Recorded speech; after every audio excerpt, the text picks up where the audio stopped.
Kuma's backstory has been a wild ride to read through, and although it isn't finished yet, it's already shaping up to be one of the best backstories ever. But today, let's talk about what we've seen so far, how it plays into the rest of One Piece, and most importantly, why you should subscribe to this YouTube channel.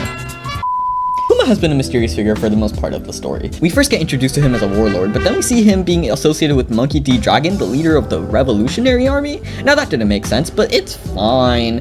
And then we see him in Sabaody, where he splits apart the crew, so he's obviously the bad guy, right? But then he proceeds to protect the Thousand Sunny. I mean, can this dude make up his mind on if he's a good or a bad guy? But it's fine, I'm sure we'll get to know more about him the more we get to talk to him, and okay, what the hell. Yeah, all of a sudden Mr. Bartholomew Kuma is a slave. And well, that brought about thousands of more questions. I mean, how did this even happen? His fruit is insanely broken and he was insanely powerful, so how could someone like him even become a slave? And then later on, we found out he willingly turned himself in. Okay, what the hell is going on?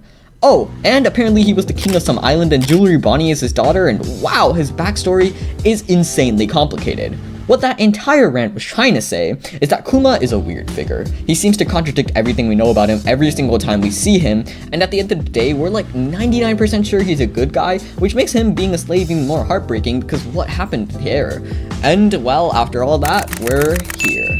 Kuma's backstory will inevitably explain, or attempt to explain, this confusing story we have found ourselves in with this man. I mean, he's managed to become intertwined with almost every single major power in the world, and all of this leads us to right now, chapter 1095.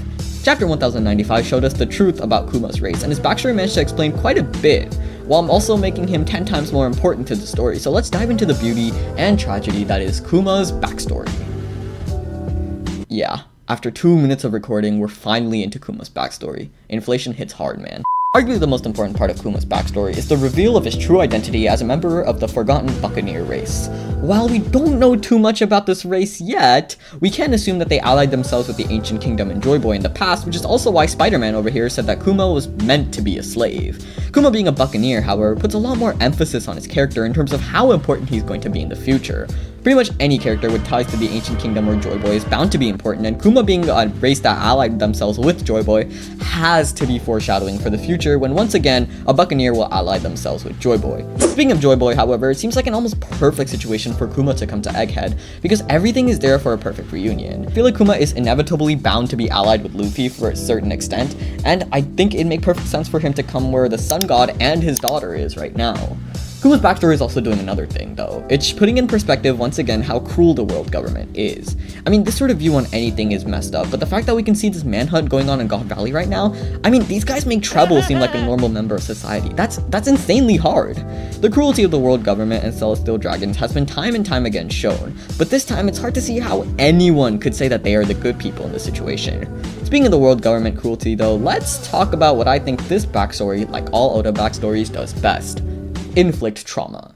This backstory is quite possibly the saddest and hardest hitting backstory I've ever seen. I mean, all backstories relating to being a slave have hit me really hard, but this panel is quite possibly the saddest thing I have ever seen from a manga. The way Oda manages to show a happy family get absolutely shattered in just a few pages is soul crushing. Seeing the progression from the family pretending everything to be alright, to not even be able to pretend anymore, to see a once happy family brought to ruin, it's just, man, it hits hard.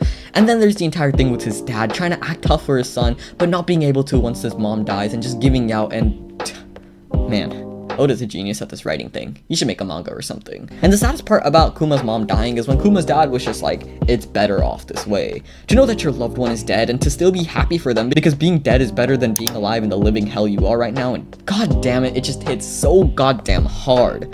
And coming back to the Sun God, to see how he's the only hope remaining for Kuma and his dad truly shows how powerful the idea of the Liberator is. He really is the only hope remaining for slaves around the world, and it makes me even more excited for Luffy to free all the slaves in the story's conclusion. And then, in chapter 1086, seeing Kuma escape successfully made me so happy. And quite possibly the most powerful part of his backstory is, well, this singular panel. His hands being called the Hands of Liberation. This probably meant the world to Kuma, someone who spent their entire life waiting for the Liberator to come save him. It's powerful and we can see it on his face, and I'm sure by the time the story ends, this panel is going to have a completely new meaning. Overall, Kuma's backstory is showing a completely new point of view to his entire character. While there's still many questions that are yet to be answered, such as why did he turn himself in, or why did he even become a warlord in the first place after he knew everything about the world government, it's answering a lot more. We finally know why he joined the Revolutionary Army. We finally have a connection to Luffy that means more than just him being Kuma's friend's son, and honestly, Kuma's entire character is becoming 10 times more complex. I love his backstory so much, and it's genuinely one of my favorites so far, and while it has done many things that I don't even talk about, like the entire God Valley thing, I just think from a pure writing character standpoint, it is one of the best ever. Anyway guys, thank you for watching. Sorry for the lack of uploads, and this short video is just to get something out while I'm busy. This is why I'm also speaking really fast, because I have to go back to doing work. But overall though, that's it for me. Thank you.